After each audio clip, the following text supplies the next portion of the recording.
پھر چونکہ موسم آیا ہوا ہے کہ ہر جگہ کے اوپر بسنت کے حق میں اور اس کی مخالفت میں تڑا تڑ بحثیں شروع ہو گئی ہیں. یہ ابھی تک لوگ بھولے نہیں بسنت کو. تمہارا کیا خیال ہے ہونی چاہیے یہ بسنت؟ پہلے تم اپنا خیال ظاہر کرو نا. میں کیا خیال ظاہر کروں؟ اگر اس کی مخالفت میں کوئی بات کرے تو لوگ کہنا شروع ہو جاتے ہیں کہ بھائی جی یہ تو لوگوں کی خوشیوں کا قاتل ہے، یا پھر کہہ دیتے ہیں نہیں جی یہ مذہبی جنونی سا بندہ ہے، مولوی ٹائپ بندہ ہے، اس لیے یہ کہہ رہے ہیں. نہیں واقعی یار کی ایک المیہ ہے ہمارے ہاں کہ جو شخص بھی بسنت کی مخالفت میں ایک جملہ بھی کہنے کی کوشش کرتا ہے فوری طور پر اس پر یہ الزام دھر دیا جاتا ہے کہ یہ قدامت پسند ہے، یہ مولوی ہے، یہ عوام کی خوشیوں کا دشمن ہے اور عوام کو یہ سیڈسٹ ہے.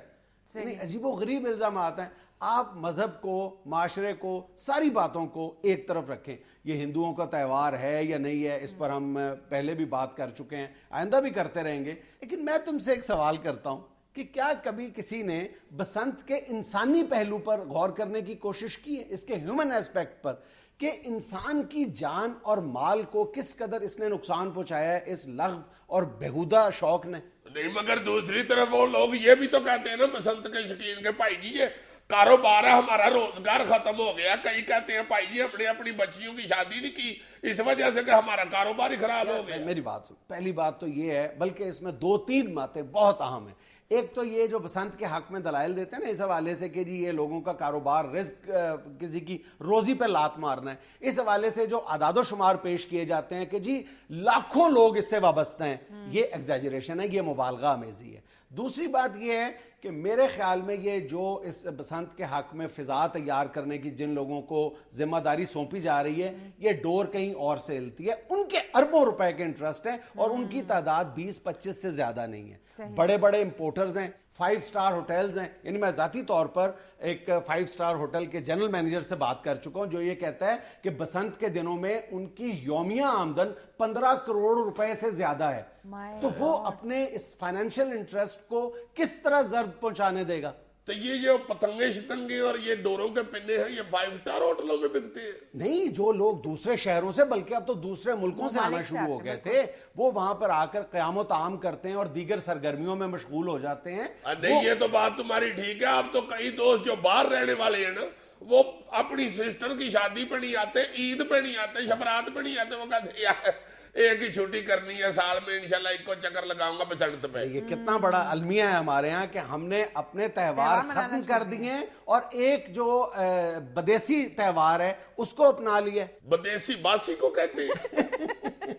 نہیں یار جو لوگ پتنگیں بناتے ہیں یا ڈور کے پنے بناتے ہیں ان کی تعداد بھی کم تو نہیں ہے نا جو بے روزگار ہو گئے. میں یقیناً یہ بات درست ہے کہ بہت سے لوگ بے روزگار ہوئے ہیں اس پابندی کی وجہ سے. لیکن تم میرے ایک سوال کا جواب دو نا کہ اگر بسنت پر پابندی کی بات کی جاتی ہے بے روزگاری کے حوالے سے تو پھر منشیات فروشی کی بھی اجازت دے دینی چاہیے. اس پر پابندی کے باعث بھی ہزاروں لوگ بے روزگار ہو جاتے ہیں. اور یار میں تو اس لیے کہہ رہا ہوں جو لوگ کہتے ہیں وہ میں نے تمہیں بتایا، میرے نا پیچھے پڑ جاؤ. نہیں یار تم دیکھو اس معاملے کی سنگینی کیا ہے.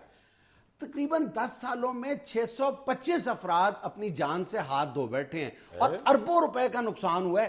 اب یہ جو گلا پھاڑ پھاڑ کے بسنت کے حق میں دلائل دیتے ہیں، کیا کبھی ان میں سے کسی شخص نے ایک جو متوسط یا غریب گھرانے کا فرد ہے اس کے گھر میں داخل ہو کر دیکھا ہے کہ یہ جو بسنت کے باعث ٹرپنگ ہوتی ہے اس کی وجہ سے صرف ایک گھر کو کتنا نقصان ہوتا ہے؟ اس کی تمام جو بجلی کی مشینری ہے وہ تباہ ہو کے رہ جاتی ہے. ہاں گورنمنٹ کی یار اربوں روپے کا نقصان ہوتا ہے گورنمنٹ کی چیزوں کا.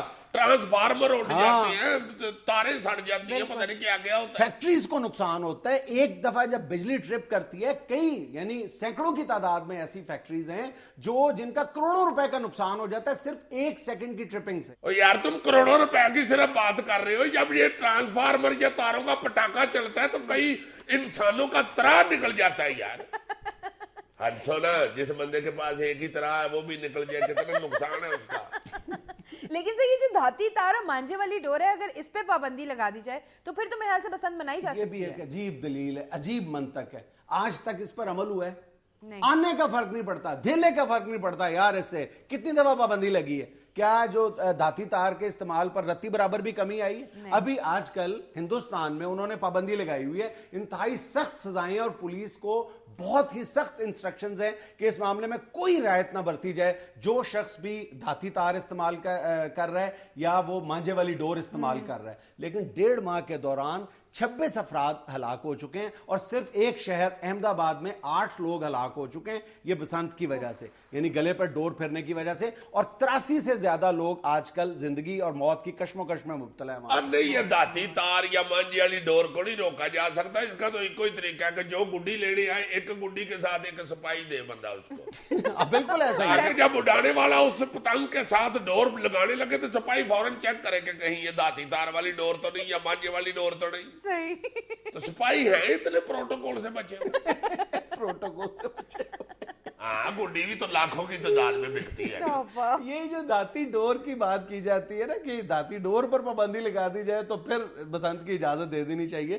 اس حوالے سے کینیڈا کا جو شہر ٹورانٹو ہے وہاں کا ایک ملکن پارک ہے جہاں پر پاکستانی، ہندوستانی اور افغان باشندے بہت شوق سے پتنگ بازی کیا کرتے تھے کچھ عرصہ پہلے تک. وہاں کا ایک سٹی کونسلر تھا چن لی.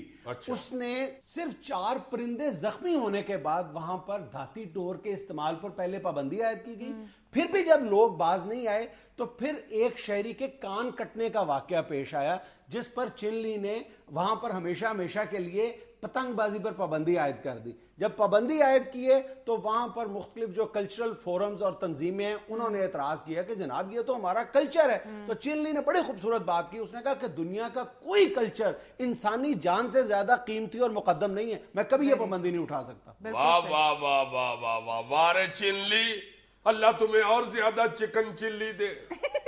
کیسی اچھی بات کی ہے یار. تم نے کیا بات کی ہے؟ نہیں میں دعا دی ہے یار اس کو. تم دیکھو نا ادھر جو بسنت کے حوالے سے حاکم بات کر رہے ہوتے ہیں وہ کہتے ہیں کہ بھائی جی موٹر سائیکل والوں کی گردنیں کٹتی ہیں نا زیادہ تو آپ موٹر سائیکل کی سواری پہ پابندی لگا دیں ان دنوں. موٹر سائیکل کی سواری پہ پابندی اور بندہ پوچھے خدا کا واسطہ ہے. شیخ سعدی کی ایک بات تمہیں یاد ہے نا؟ شیخ سعدی ایک دفعہ کسی گاؤں گئے تو وہاں پر ایک کتا ان کے پیچھے پڑ گیا تو انہوں نے ایک پتھر اٹھانے کی کوشش کی کتے کو ڈرانے کے لیے. کتا وہ جو پتھر تھا وہ زمین میں دھسا ہوا تھا، وہ ان کے ہاتھ نہیں آیا. تو انہوں نے کہا کہ یہ عجیب شہر ہے، یہاں پہ سگ آزاد ہیں اور سنگ مقید ہیں. یعنی بسنت پہ پابندی نہیں لگانی، موٹر سائیکل سواری پہ پابندی لگا دو جو ضرورت ہے. یعنی شوق پورا کر لو، ضرورت چھوڑ دو. ایسا کرو کہ جی وہ کہتے ہیں دلیل یہ دیتے ہیں کہ جی ٹریفک ایکسیڈنٹس میں بھی لوگ مارے جاتے ہیں تو خدا کے بندے ٹریفک پہ پابندی لگا دی جائے. یار وہ ضرورت ہے، اس کے بغیر آپ کی زندگی کا پہیہ نہیں چل سکتا. یہ ایک شوق ہے اور وہ بھی بیہودہ شوق ہے. یہ ایسے ہی ہے یار کہ ڈکیتیوں کو روکنے کے لیے پولیس کہہ دے عوام کو کہ بھائی جی پیسے کمانے چھوڑ دے. نہ آپ کے پاس پیسے ہوں گے نہ ڈاکہ بجے. یار خدا کا واسطہ ہے کو انسانیت کا بھی خیال کرے. انسانی جانیں ہیں یار یہ. بالکل بخدا کبھی تو یقین نہیں آتا کہ کیا ہمارے کرتا دھرتاؤں نے کبھی انسانی جان کو ایک لمحے کے لیے بھی انسانی جان سمجھا ہے. یار ابھی کچھ عرصہ پہلے غالباً میں نے کسی کالم میں پڑھا تھا کہ تائیوانی حکومت نے کروڑوں ڈالر خرچ کر کے ایک شاہراہ بنائی اور حکومت کو اس بات کا علم نہیں تھا کہ وہی جو شاہراہ ہے وہ تتلیوں کی ہجرت کا روٹ ہے. وہاں پر یومیہ 10 لاکھ کی تعداد میں تتلیاں جو ہیں وہ ایک علاقے سے موسم بہار کی آمد پر دوسرے علاقے میں ہجرت کر جاتی ہیں. تو جب یہ شاہراہ بنی تو اس کے بعد تتلیوں کی ہلاکت کا سلسلہ شروع ہو گیا گاڑیوں سے ٹکرانے کے بعد. تو پہلے تو تائیوانی حکومت نے وہاں پر لاکھوں ڈالر خرچ کر کے تتلیاں بچانے کے لیے نیٹنگ کی، یعنی وہاں پر جال لگائے کہ تتلیاں یہاں پہ نہ آئیں. جب پھر بھی سلسلہ یہ نہیں رکا تتلیوں کی ہلاکت کا تو 26 دن کے لیے اس مصروف شاہراہ کو ٹریفک کے لیے بند کر دیا گیا کہ تتلیوں کی جان کسی طرح بچ جائے. تو یار کوئی ان لوگوں سے سوال کرنے والا نہیں ہے جو اس بسنت کے اس خونی تہوار کے حق میں دلائل دیتے ہیں کہ خدا کے بندوں کیا ہمارے ہاں انسانی جان کی قیمت تتلیوں سے بھی کمتر ہے؟ نہیں تو انہوں نے تتلیوں کا کیوں اتنا خیال کیا؟ وہ وہاں کے سیاستدانوں کی تتلیاں تھیں. ناظرین یہاں وقت ہوتا ہے ایک چھوٹی سی کمرشل بریک کا، ہمارے ساتھ رہیے گا.